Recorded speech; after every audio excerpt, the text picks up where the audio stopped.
Amazon prime पर release हुई है सिटाडेल यूनिवर्स की भारतीय कड़ी सिटाडेल हनी बनी। इसमें वरुण धवन, समांथा, के मेनन, काशवी मजमुंदर, साकिब सलीम और सिकंदर खेर मुख्य भूमिकाओं में है। इसे डायरेक्ट किया है राज एंड डीके की जोड़ी ने। कैसी है ये सीरीज, ये बताने से पहले थोड़ी बात राज एंड डीके की कर लेते हैं।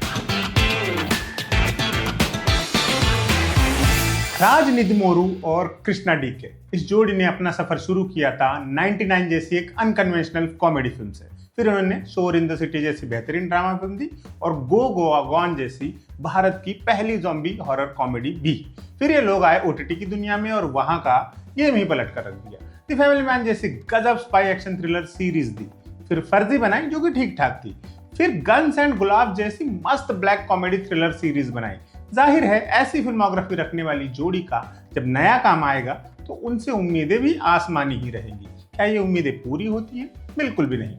सिटाडेल हनी बनी राज एंड डीके की अब तक की सबसे कमजोर सीरीज है। मुहावरे की जुबान में कहा जाए तो ऊंची दुकान फीका पकवान है।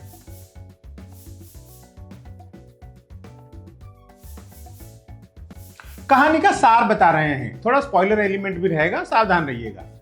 सिटाडेल हनी बनी की कहानी बड़े ही प्रॉमिसिंग नोट पर शुरू होती है। नैनीताल में रह रही हनी अपनी 7 साल की बेटी नादिया को हर समय किसी खतरे से चेताती रहती है। उसे पर्याप्त ढंग से ट्रेन भी कर चुकी है कि हर आपातकालीन परिस्थिति से कैसे निपटना है। वो बच्ची भी इतनी तेज है कि बड़े बड़े स्पाई एजेंट्स के कान कुतर दें। जाहिर है उसे मारने आए गुंडा एलिमेंट्स में हाथ वो नहीं लगती है और जेम्स बॉन्ड जैसी सफाई से बच निकलती है। खैर, कहानी आगे बढ़ती है। फ्लैशबैक और करंट टाइमलाइन को जोड़ जोड़ कर हमें समझ आता है कि 8 साल पहले हनी एक एजेंट थी जिसने कोई बड़ा कांड कर दिया था और खुद को मरा घोषित कर फरार हो गई थी। अब 8 साल बाद पुरानी कब्र के सारे मुर्दे उठ खड़े हुए हैं और हनी और नादिया की जान के पीछे पड़े हैं। लेकिन क्यों? ऐसा क्या है हनी के पास जिसकी इन लोगों को तलाश है? ये लोग हैं कौन? इनका ऑर्गेनाइजेशन क्या काम करता है? नादिया का पिता और हनी का बनी इस सारे ड्रामे में कहां फिट होता है? ये सब जानने के लिए सीरीज देखिए। मतलब इस रिव्यू के बाद भी अगर आप देखना चाहें तो।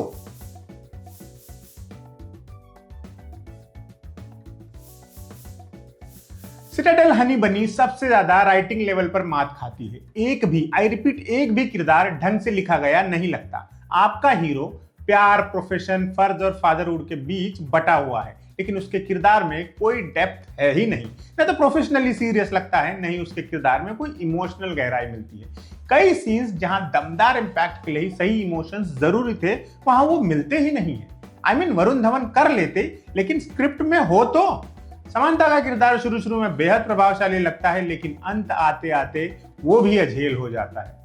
फिल्म के सारे ही किरदार कैरिकेचर्स हैं बस। ऐसी तमाम फिल्मों और सीरीज में करोड़ों बार देखे गए। हीरो के दोस्त लोग हैं तो उसके लिए बिना सोचे समझे कुछ भी कर देंगे। एक टेक वाला बंदा भी जरूर होगा जो कीबोर्ड पर उंगलियां पटक कर हर खुफिया जानकारी यूं निकाल देगा जैसे अलादीन चिराग घिसकर जिन निकालता था। फिर एक ऐसा रिंग लीडर जो किसी को बचपन से पालेगा और जवानी में चाहेगा कि वो उसके लिए दुनिया को आग लगा दे। फिर कोई गद्दार भी होगा और वो भी ऐसा निकलेगा जिस पर कम से कम शक हो। मजेदार बात यह है कि आजकल दर्शक इसी फॉर्मूले को अपनाकर गद्दार को पहचान लेते हैं। सस्पेंस का बैंड बज जाता है।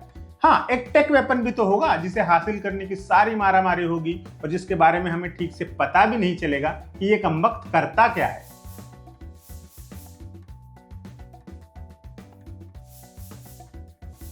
इस वाले सबहेड का मतलब समझ नहीं आया होगा ना? ऐसे ही हमें भी ये सीरीज समझ नहीं आई है। हमने बस राइमिंग के लिए ये फेमस मुहावरा यहाँ डाल दिया है, ठीक उसी तरह जैसे मेकर्स ने सीरीज में तड़के के लिए कुछ भी डाल दिया है। शुरू के 3 एपिसोड आप इसी उम्मीद में निकालते हैं कि कहानी बिल्ड हो रही है, आगे कुछ बढ़िया होगा। फिर जब आगे कुछ होने लगता है तो आप सोचते हैं कि ये नहीं होता तो अच्छा होता। एक्टिंग की बात की जाए तो वरुण धवन को ज्यादा स्कोप मिला ही नहीं है, तो वो क्या ही कर लेते। समांथा एक्शन सीन्स अच्छे से कर लेती है, लेकिन ये बात तो हमें फैमिली मैन सीजन 2 के वक्त ही पता चल गई थी। नया क्या है? के मेनन जैसे कद्दावर एक्टर भी कुछ एक सीन्स में ही चमकते हैं। उनके निभाए गुरु उर्फ बाबा का ट्रैक कई बार अजीब और अतार्किक लगता है। काम उनका हमेशा की तरह बढ़िया ही है। सबसे अच्छा काम किया है छोटी बच्ची काशवी मजमुंदर ने। नादिया के रोल में उनको देखना इस सीरीज की इकलौती रिफ्रेशिंग चीज है। उनकी डायलॉग डिलीवरी, चेहरे के एक्सप्रेशन सब शानदार है। काशवी का फ्यूचर यकीनन ब्राइट है। शिवांकित परिहार को काफी बड़ा रोल मिला है और उन्होंने भी बढ़िया काम किया। यही बात सोहम मजूमदार के बारे में भी कही जा सकती है। साकिब सलीम का कैरेक्टर शुरू में थोड़ा अजीब लगता है, बस आखिरी एपिसोड में उनमें थोड़ा स्पार्क दिखता है, लेकिन तब तक आप बतौर दर्शक थक चुके होते हो। सिकंदर खेर और सिमरन बस थे सीरीज में, अतार्किक लेखन की गवाही देते हुए। फिल्म के कुछ एक फाइट सीक्वेंसेस अच्छे हैं, लेकिन ऐसे नहीं जिन्हें पहले न देखा गया हो। कुल मिलाकर सिटाडेल हनी बनी एक पीकी डिश है जिसे कंज्यूम करना मुश्किल होगा, भले ही शेफ का नाम कितना ही फेमस हो। स्पाई थ्रिलर सीरीज अगर आपको थ्रिल ही न महसूस कराए तो क्या फायदा। यहाँ राज एंड डीके का मैजिक नदारद होने की एक वजह शायद ये भी हो कि इस बार उन्होंने किसी और की जमीन पर अपनी इमारत खड़ी की है, और जब ओरिजिनल प्लॉट में ही दोष हो तो इमारत की मजबूती कहाँ मुमकिन होगी। बहरहाल जो भी है, सिटाडेल हनी बनी निराश ही करती है। भले ही सिर्फ 6 एपिसोड हैं, लेकिन इतना टाइम भी इस पर खर्चना हमारी नजर में सही नहीं होगा। Time is money, so save it Honey.